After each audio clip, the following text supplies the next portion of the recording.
하나님께서 오늘 우리에게 허락하신 말씀은 신명기 12장의 말씀입니다. 신명기 12장의 말씀 봉독은 1절에서 14절까지만 하도록 하겠습니다.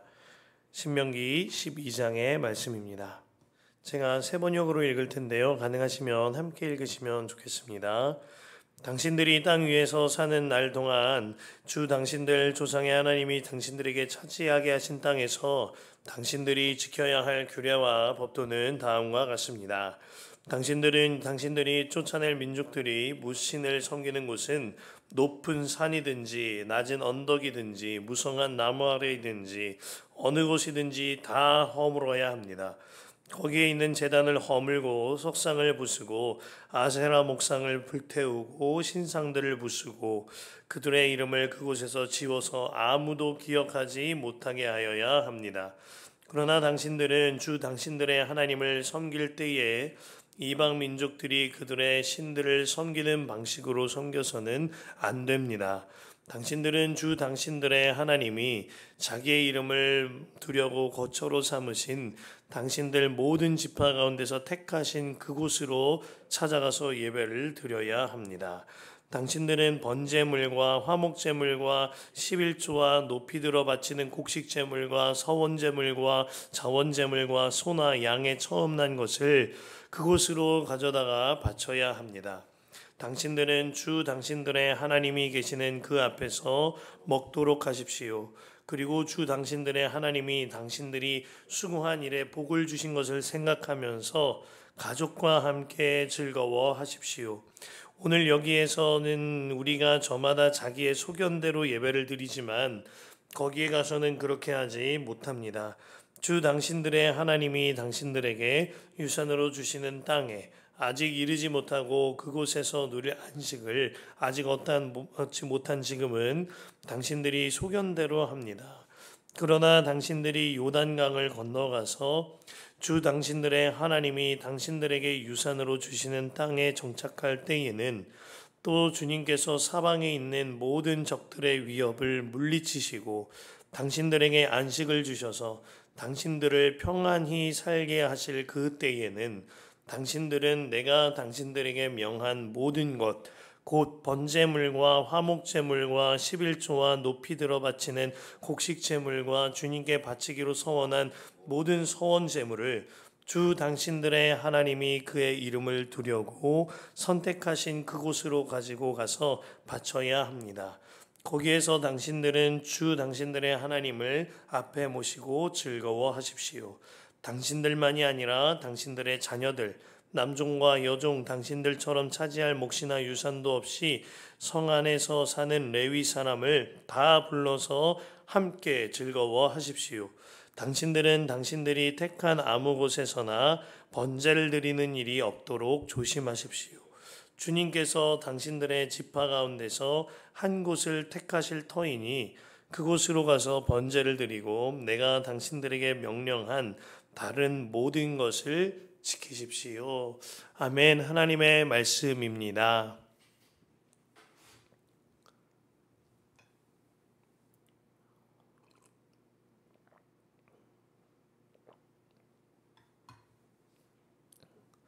우리가 말씀으로 333 프로젝트 함께하고 있습니다.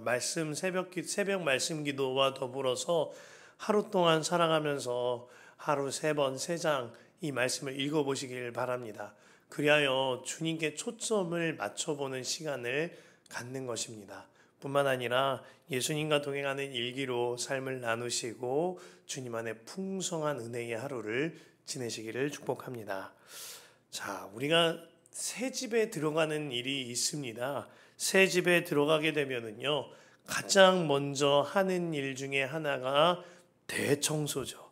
하물며 우상이 가득한 집에 들어갈 때에는 반드시 대청소가 필요한 겁니다. 오늘 하나님께서는 메시지를 통하여서 가나안이라는 새 땅으로 들어가는 이스라엘 백성들에게 가장 먼저 대청소를 하게 하십니다. 모세가 그곳에 들어가거든 영적인 대청소를 하라 하고 설교하고 있는 것이죠. 2절과 3절인데요. 당신들은 당신들이 쫓아낼 민족들이 뭇 신을 섬기는 곳은 높은 산이든지 낮은 언덕이든지 무성한 나무 아래 있든지 어느 곳이든지 다 허물어야 합니다. 거기에 있는 제단을 허물고 석상을 부수고 아세라 목상을 불태우고 신상들을 부수고 그들의 이름을 그곳에서 지워서 아무도 기억하지 못하게 하여야 합니다. 모세가 영적인 대청소를 하라 하면서 쓰는 표현이 상당히 구체적이고 강렬합니다. 허물어라, 부숴라, 불태우고 부셔서 흔적조차 남기지 않고 지워버려 기억조차 못하게 만들라 하였습니다. 개역개정 성경은 이 표현을 두고 파멸하라 그리고 멸하라라고 강렬하게 번역합니다. 그만큼 이 문제에 관하여 영적 대청소의 문제에 관하여 심각하게 다루고 있는 겁니다. 제가 이전에 섬기던 교회에 평생 무속인을 따라 살다가 전도를 받아서 교회에 등록한 한 성도의 이야기를 들은 일이 있습니다. 그 교회 목사님이 성도의 집에 신방할 때 곳곳에 부적과 일월 성신이나 이런 것들을 그리고 우상의 형상들을 다 가져다 놓은 집이라는 이야기를 들었어요. 그리고 신방을 마치고 모든 부적을 띄고 우상들을 가지고 나와 불에 태우고 폐기하는 작업을 하였다는 이야기를 들은 적이 있습니다. 이처럼 하나님께서 가나안이라는 땅을 전혀 새로운 땅으로 만들고자 하시는 겁니다. 그러나 이 일이요 가나안에 들어갈 이스라엘만의 일이거나 또한 앞서 말씀드린 그 성도의 일만이 아닙니다. 지금 여러분에게 주시는 하나님의 강렬한 메시지로 받아들여야 합니다. 우리의 마음에도요 허물고 부셔서 불태우고 완전히 지워버려야 할 우상들이 너무나도 많습니다. 예수님을 믿는다고 하지만 여전히 세상을 의지하여 산다면, 예수님을 믿는다고 하지만 여전히 돈을 의지하여서 살고 사람을 의지하여서 살면서 하나님보다 그것들을 먼저 따라 살며 그것들을 의지하여 산다면 우리 마음의 영적 대청소가 일어나야 하는 것입니다. 눈에 보이는 우상만이 아니라 내 마음의 집에 더러운 우상들도 영적 대청소의 대상인 거죠.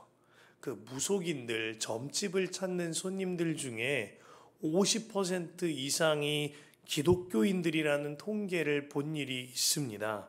정말 심각한 일인 거죠. 어느 점집에는요 이렇게 써뒀답니다. 일요일에도 영업합니다. 기독교인 대환영. 진짜 씁쓸한 일인 겁니다. 그런데 이런 재미난 일들이나 웃긴 일들 말고도요 우리 안에 이런 마음이 없나 돌아봐야 하는 겁니다. 새벽에 나와 기도는 하지만 실상은 다른 것을 의지하면서 산다면 새벽에 물을 받아놓고 비나이다 하는 것과 별반 다를 바가 없을 수 있는 거죠. 기도도 하고 말씀도 보고 예배도 하지만 실상은 자아 성취와 내 소원의 성취를 위해 신앙생활한다면 이것은 정말 영적인 대청소의 대상이 되는 것입니다. 그 고3 학생들이 연말이 되면 수능을 치르죠. 수능을 치르게 되면 교문 앞에서요 종교 대통합이 일어납니다. 저마다 부모님들이 믿는 것 앞에서 우리 애들 시험 잘 보게 해달라고 기도하는 것 같아요. 그 간절함은 알겠습니다만 그것이 정말 자녀를 위한 일인지는 돌아보아야 하는 문제인 거죠.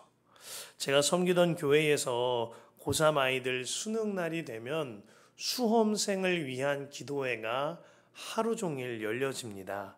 수능을 보는 학생들은 수능장에 보내두고 교회에는 교사와 학생들의 부모님들이 그리고 사역자들이 교회에 모여서 수험생들을 위하여 애타는 마음으로 기도를 하는 거예요. 그때 수험생을 위한 기도회의 기도 제목이 무엇일까요? 딱 한 가지입니다. 부모된 우리가 먼저 예수님만 바라보게 하소서. 그리고 또 한 가지가 있다면 오늘 수능을 치르는 우리 아이들이 예수님만 바라보게 하소서. 이 기도 제목 하나입니다. 오직 주님만 바라보기 위하여 아침부터 저녁까지 말씀 듣고 기도하고 말씀 붙잡고 기도하기를 반복합니다. 그렇게 기도할 때 일어나는 일이 부모님들이 먼저 주님 앞에 회개하고 눈물로 주님만 바라보며 기도하게 된다는 겁니다.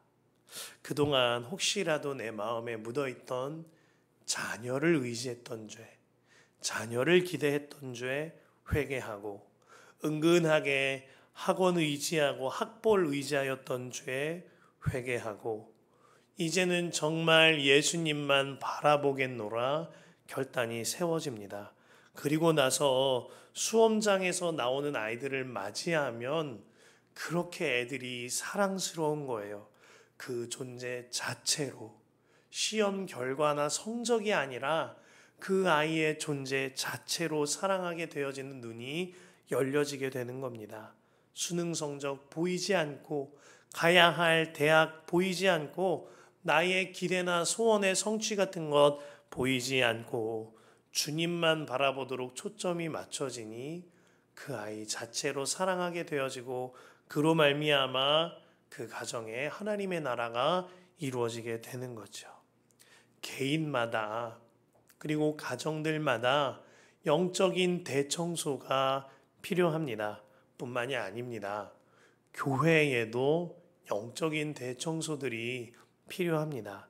4절 말씀을 보면 하나님을 섬길 때 우상을 섬기듯이 섬기지 말라고 하였습니다. 뿐만 아니라 오늘 말씀 곳곳에 기록되어 있죠. 이 말을 바꿔 생각하면요. 하나님을 섬기면서도 우상을 섬기듯이 하나님을 섬기는 것처럼 보이는 경우가 있다는 겁니다. 하나님을 섬기면서도 실상은 우상을 섬기는 경우가 있다는 거죠. 하나님을 예배하는 교회가 다른 것을 의지하고 다른 것을 기대하는 공동체로 만들어 버린다면 틀림없이 영적인 대청소의 대상이 될 겁니다. 목회자가 의지하는 그 대상 자체가 우상이어서 우상이 아닙니다. 목회자가 의지하려는 하나님 외에 다른 것을 의지하려는 그 악한 마음이 우상 숭배의 마음인 거죠. 우리 교회는 오직 예수님이 이끄시는 예수님께 이끌림 받는 교회입니다. 그렇다면 우리가 믿고 의지해야 할 분은 오직 한 분 예수님이신 거예요. 이처럼 주님께서는 오늘 말씀을 통하여 우리에게 영적인 대청소를 하라 말씀하십니다. 그리고 그와 동시에요. 하나님께 나의 마음과 삶을 정하라. 정한 삶을 살라 하고 말씀하고 계세요. 5절과 6절인데요. 당신들은 주 당신들의 하나님이 자기의 이름을 두려고 거처로 삼으신 당신들 모든 지파 가운데서 택하신 그곳으로 찾아가서 예배를 드려야 합니다. 당신들은 번제물과 화목제물과 11조와 높이 들어 바치는 곡식제물과 서원제물과 자원제물과 소나 양의 처음 난 것을 그곳으로 가져다가 바쳐야 합니다. 이스라엘 백성들이 광야에 살 동안은요, 광야에서는 하나님이 언제나 나를 바라보시고 계심을 깨닫는 시간들이었습니다. 불기둥과 구름기둥으로 내가 가야 할 곳을 알려주셨고 때마다 물을 내시고 만나를 베풀어 주셔서 하나님은 언제나 나를 바라보고 계시고 하나님은 언제나 나를 살피시는구나, 이것을 깨우치는 훈련을 하는 시간이었습니다. 그렇다면 이제 가나안에 들어가서는요, 나도 주님을 바라보는 훈련을 하는 시간인 거예요. 지금까지 주님께서 나를 바라보셨는 것을 깨닫고 누렸다면 이제는 나도 주님을 바라보게 되어지는 거죠.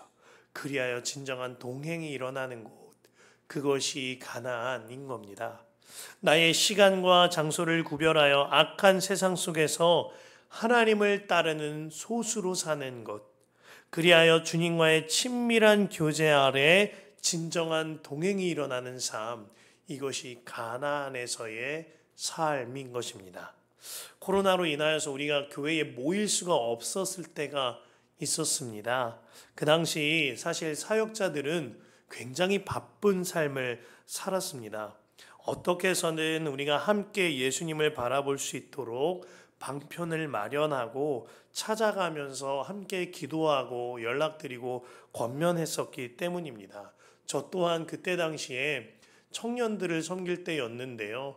별걸 다 했던 것 같아요. 제가 드라이브 스루 신방이라고 해서 차를 타고 가서 만나면 안 되니까 창문 밖으로 사랑한다고 얘기하고 선물을 놓고 온다거나 여러 가지 사역들을 제 라이브도 하고 뭐 여러 가지 사역들을 했던 기억이 납니다. 그러다가 아주 바쁜 주중을 지내고 주일이 돼서 새벽녘에 교회로 향했습니다. 교회로 향했는데 그 당시에 사역자들만 예배당에서 예배 드릴 수 있는 인원이 됐었거든요. 그렇게 예배당으로 향하는데 잊을 수 없는 한 성도님을 만났습니다. 그 성도님께서 양복과 넥타이를 모두 입으시고 아주 머리를 깔끔하게 하신 채로 교회 앞을 서성거리시는 거예요. 그러더니 처음 뵙는 성도님이신데 저를 붙잡고 물어보시는 겁니다. 혹시 오늘은 예배당에 들어갈 수 있나요? 혹시 제가 오늘은 예배당에 들어갈 수 있겠나요? 근데 제가 너무 죄송한 겁니다. 할 수 있는 일이 없었거든요. 죄송합니다, 성도님. 방역 지침이 있어서 당분간은 사역자들만 예배당에 들어가는 것이 허용이 됩니다. 온라인으로 예배를 드릴 수 있으니까 꼭 은혜 누리셨으면 좋겠습니다. 그러자 그 성도님이 말씀하셨습니다. 네, 알죠. 저도 아는데 혹시나 해서 그냥 우리 교회 예배당 한번 들어가 보고 싶어서 왔어요. 그냥 내가 예배하던 우리 교회 한번 와보고 싶었어요. 알겠습니다. 죄송합니다. 하면서 걸음을 돌려 가셨어요.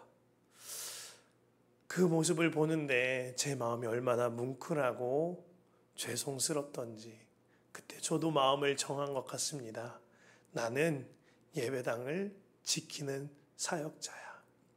새벽을 깨워서 예배당에 나와 기도하는 것이 내게 얼마나 허락된 큰 복인지, 얼마나 사모하게 되어지는 일인지 그때 깨닫고 그날 이후로 예배당에 사명을 갖게 되었습니다.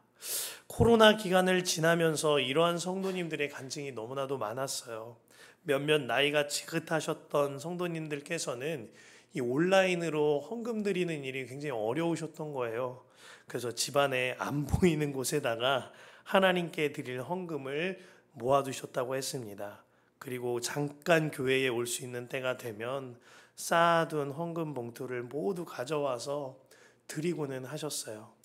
이러한 성도님들의 마음을 보며 사역자인 제가 오히려 배울 수 있었습니다. 이것이 하나님을 사랑하는 마음이구나. 예배당 자체가 하나님이어서가 아니라 늘 하나님을 기억하면서 하나님을 사랑하는 마음으로 살고 그 마음으로 구별된 삶을 사는 것, 그 마음으로 구별된 걸음을 옮기는 것, 그 자체가 귀한 거죠. 가나안과 같이 혼탁한 이 세상에서 하나님의 구별된 백성으로 주를 바라보며 사는 삶이 이러한 것일 수도 있겠다 하는 마음이 드는 겁니다.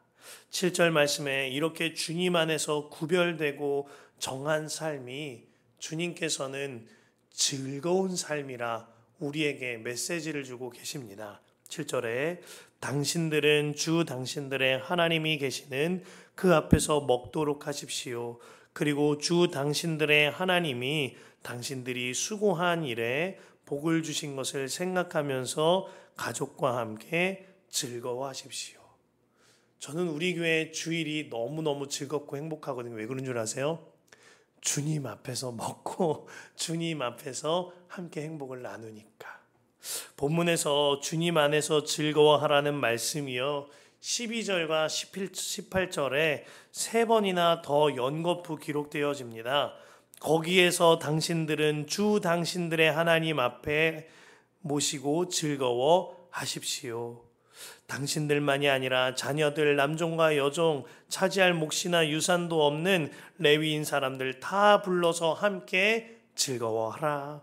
18절에 그것은 주 당신들의 하나님이 택하신 곳으로 가지고 가서 주 당신들의 하나님 앞에서 모시고 먹도록 하십시오. 그리하여 모든 것을 즐거워하십시오.